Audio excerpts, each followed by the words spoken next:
All right, so I hadn't made one of these driving videos in a while. I watched the president's news conference today, and a lot of it was just rambling over and over about the same thing. I always key on certain political talking points when politicians are speaking, and then you'll start to see all the other politicos or sycophants or whatever you want to call them, especially online, repeating these talking points. They're trying to position themselves as being right, obviously, and they're also trying to say that anyone who is against this war is a traitor. And that's serious. That's very serious. Anyone who questions operations or different things, you're a traitor. You hate America. You should be deported. I saw that twice yesterday from prominent political figures, that we, because we're against the war, should be deported. Where are you going to deport me? Germany? Ireland? Because I'm Irish German. German-Irish, American, whatever.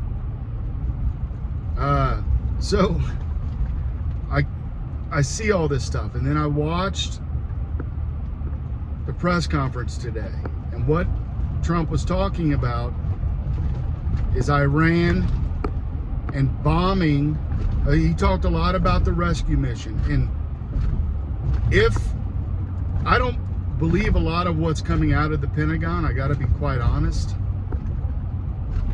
I've seen that, and I've lived and had wild things happen at war, and I saw how long information takes to get back home, and what information is put out, and then what people say, and then how the news reports it.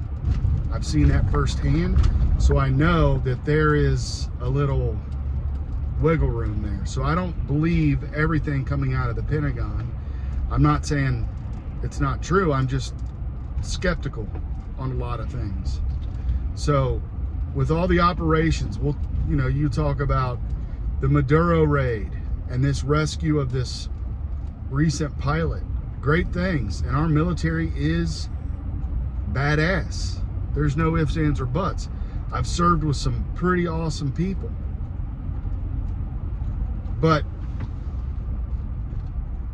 what they're saying now is the main focus is Iran accepts Trump's demands, or they're going to start bombing civilian infrastructure and power plants. Or he also said, watch Mark Levin's show to listen to what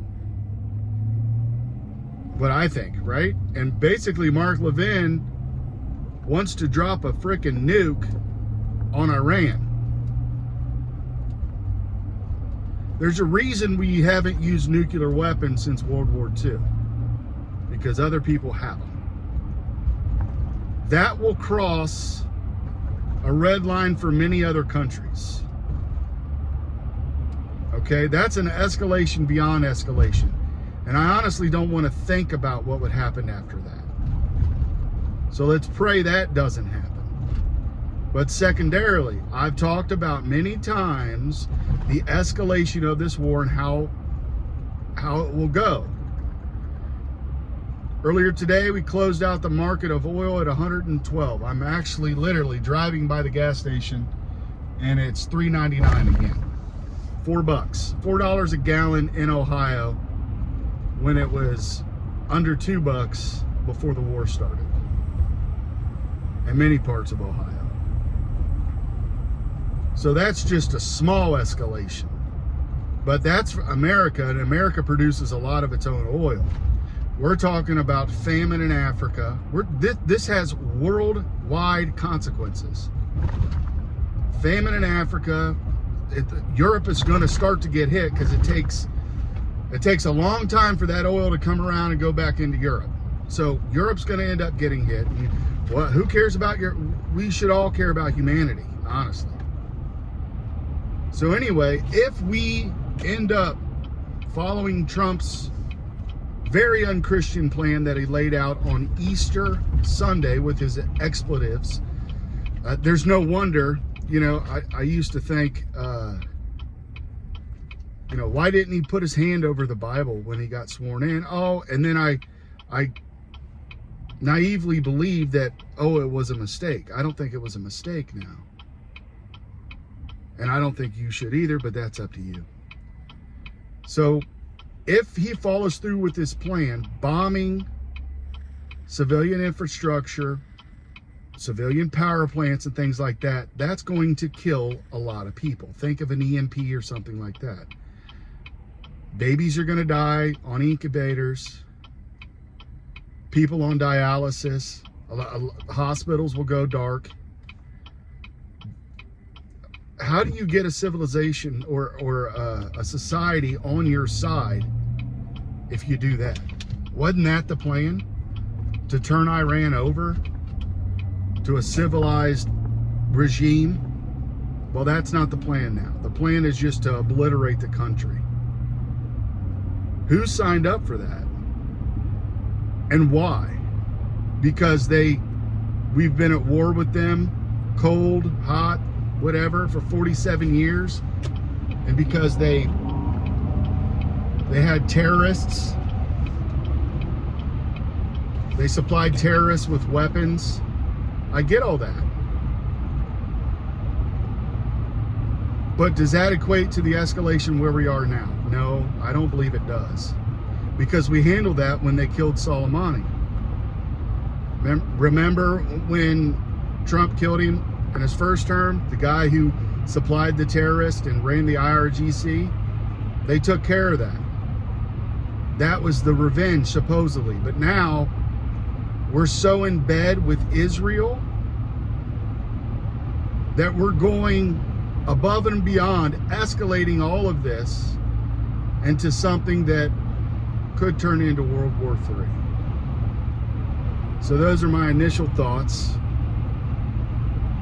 from today, from the weekend. I'm totally disgusted with that tweet. And I know people are like, they're giving him a pass like they always give our president a pass.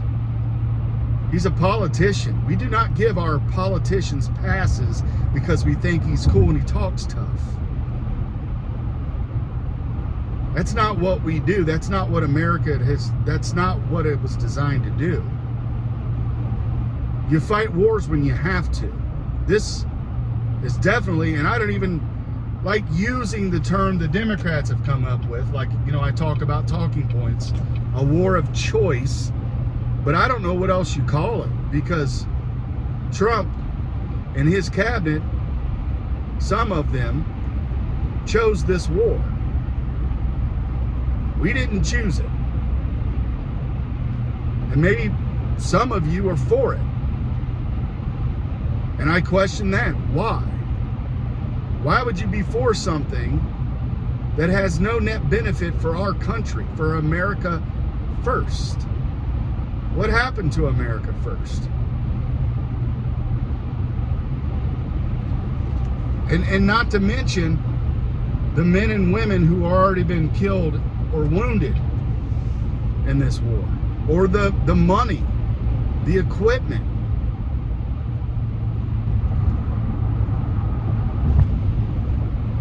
For what? To protect Israel?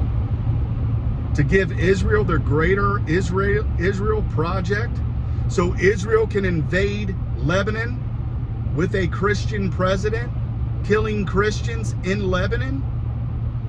Where are the Christians? That's kind of what I want to know. If you call yourself a Christian, I don't know how you can call yourself a Christian and be for this. I just don't. So maybe you can explain it to me, or you can get pissed off at me. It is what it is. But I don't understand it. And for the Christians that are against it and say, well, it's God's will. No, we have to stand up as followers of Christ against these things.